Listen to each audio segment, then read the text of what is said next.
हाँ जी बच्चों, अब हम एक्सरसाइज 7.1 का क्वेश्चन नंबर 6 करते हैं। क्या दिया हुआ है उन्होंने, name the type of quadrilateral formed if any by the following points and give reason for your answer। Means ये जो 4 पॉइंट्स दिए हुए हैं, क्या वो कोई क्वाड्रिलेटरल बनाते हैं या नहीं बनाते, हमने उसका नाम बताना है। तो शुरू करते हैं बेटा, क्वेश्चन नंबर 6 का फर्स्ट पार्ट शुरू करते हैं। देखिए बच्चों, अब जो ये 4 पॉइंट्स A, B, C और D दिए हुए हैं, मैंने इनको ग्राफ के अंदर रिप्रेजेंट कर दिया, ठीक है। और ये पॉइंट जो है आपका, ये पॉइंट है आपके पास, तो ये B, ये C और ये D। तो सबसे पहले हम यहाँ पर क्या निकाल लेंगे, AB निकाल लेंगे, फिर हम BC निकाल लेंगे, फिर हम CD निकाल लेंगे, फिर हम AD निकाल लेंगे। 4 डिस्टेंसेस तो ये निकालते हैं, फिर हम इनके डायगोनल भी निकालते हैं। मीन्स कहने का मतलब, इसका एक डायगोनल क्या निकालेंगे, AC, ये आपके पास C पॉइंट है, तो हम इसके डायगोनल भी निकाल लेंगे। एक तो आपको निकालना है AC, डायगोनल AC निकालना है,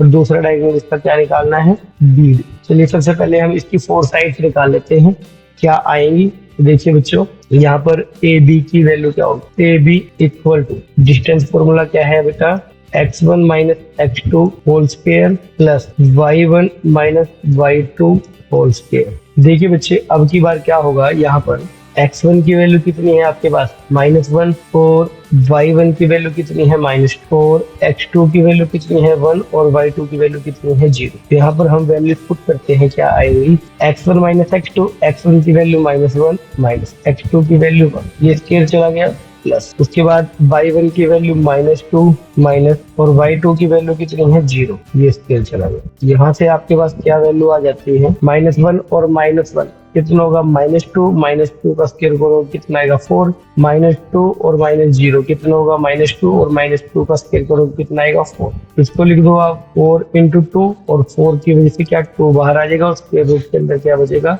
2। ठीक है, ये AB की वैल्यू आ गई। अब हम निकाल लेते हैं, यहाँ पर BC की वैल्यू निकालते हैं।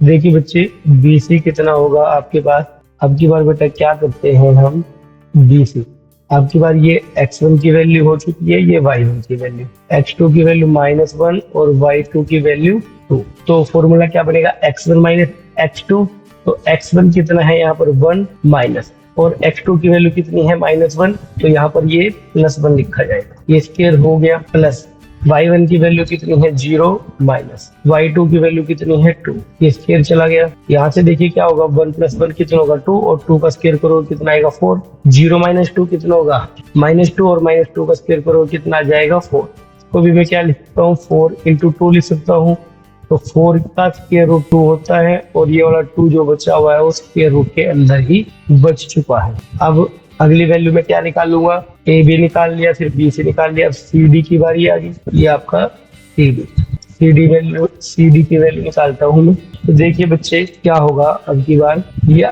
बार x1 की वैल्यू -1 होगी, और y1 की वैल्यू 2 हो चुकी है, x2 की वैल्यू -3 होगी, और y2 की वैल्यू 0 होगी। तो x1 माइनस x2, तो x1 कितना है आपके पास -1, ये फॉर्मूले में माइनस आ गया, x2 की वैल्यू कितनी है -3, तो यहाँ कितना लिखा जाएगा +3, ये स्क्वायर चला गया, प्लस y1 माइनस y2, तो कितना बनेगा 2 - 0, ये स्क्वायर चला गया।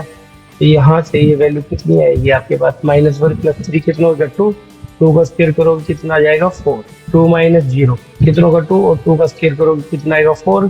तो यहाँ से आपके पास ये वैल्यू कितनी आ जाएगी बेटा, 4 और 4 कितना होता है 8, और 8 को लिख दो 4 × 2, और 4 का स्क्वायर रूट कितना होता है 2, और ये 2 बचेगा स्क्वायर रूट के अंदर। तो ये आपके पास CD की वैल्यू निकल के बाहर आ गई। अब हम अगली वैल्यू निकालते हैं, यहाँ से अगली वैल्यू क्या होगी, सुनो ध्यान से, 4th साइड AD, तो AD की वैल्यू कितनी आएगी, ये स्क्वायर रूट चला गया।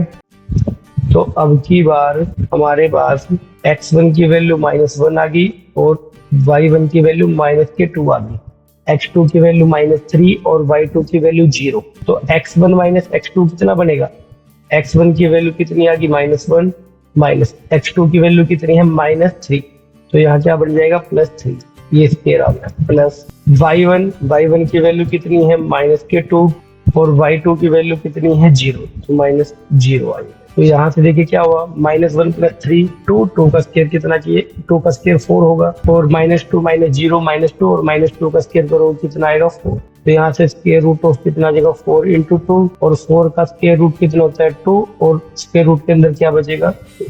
तो 4 साइड इक्वल आ चुकी है बेटा। अब इसके डायगोनल AC निकालना है आपने, तो डायगोनल AC निकाल लेते हैं इसका हम AC। देखिए बच्चे, डायगोनल AC निकालने के लिए अच्छी बार क्या करेंगे हम, देखो AC के लिए x1 की वैल्यू हो चुकी है -1, y1 की वैल्यू होगी -2, और C ये कितना होगा आपके पास x2 y2। तो यहाँ पर AC की वैल्यू कितनी जाएगी, देख लो, x फॉर्मूला क्या है, x1 - x2 whole square. x1 की वैल्यू -1 आ गई, फॉर्मूले में माइनस आ गया। x2 की वैल्यू कितनी है -1 है, तो ये कितना बढ़ेगा +1 हो जाएगा, ये स्क्वायर चला गया, प्लस y1 की वैल्यू कितनी है -2, फॉर्मूले में माइनस आ गया, और y2 की वैल्यू कितनी है 2, ये स्क्वायर चला गया। यहाँ से क्या हुआ, -1 + 1 0, 0 का स्क्वायर कितना होगा 0, प्लस -2 और -2 -4 और -4 का स्क्वायर करोगे 16, तो 0 + 16 और 16 का स्क्वायर रूट कितना आ जाएगा 4। उसके बाद हम डायगोनल BD निकालते हैं। तो बेटा अब की बार देखिए डायगोनल BD हमें कैसे निकालना है, BD की वैल्यू। तो B और D के लिए क्या होगा, x1 की वैल्यू 1 और y1 की वैल्यू 0, x2 की वैल्यू -3 और y2 की वैल्यू 0। तो फॉर्मूला क्या है, x1 - x2 होल स्क्वायर। तो यहाँ से BD कितना आ जाएगा 1 माइनस x1 की वैल्यू कितनी आ गई 1, फॉर्मूले में माइनस आ गया। x2 की वैल्यू कितनी -3, तो यहाँ पर कितना आएगा +3, ये स्क्वायर हो जाएगा, प्लस y1 - y2, y1 0 है और y2 भी 0 है, तो 0 - 0 ये वैल्यू आ जाएगी आपके पास 1 और 3 4, 4 का स्क्वायर करोगे 16 और प्लस के 0 इक्वल टू कितना आ जाएगा ये 4। तो अभी आपने बेटा यहाँ पर क्या देख लिया है, 4 साइड इक्वल आ चुकी है। AB इक्वल टू आ गया BC, इक्वल टू आ गया CD और equal to AD। 4 side equal आ गई, AB BC CD AD। और डायगोनल AC इक्वल टू आ चुका है डायगोनल BD। तो इसका 4 साइड इक्वल आ गई और डायगोनल भी इक्वल आ चुके हैं। इसका मतलब क्या हुआ, hence quadrilateral ABCD is a square,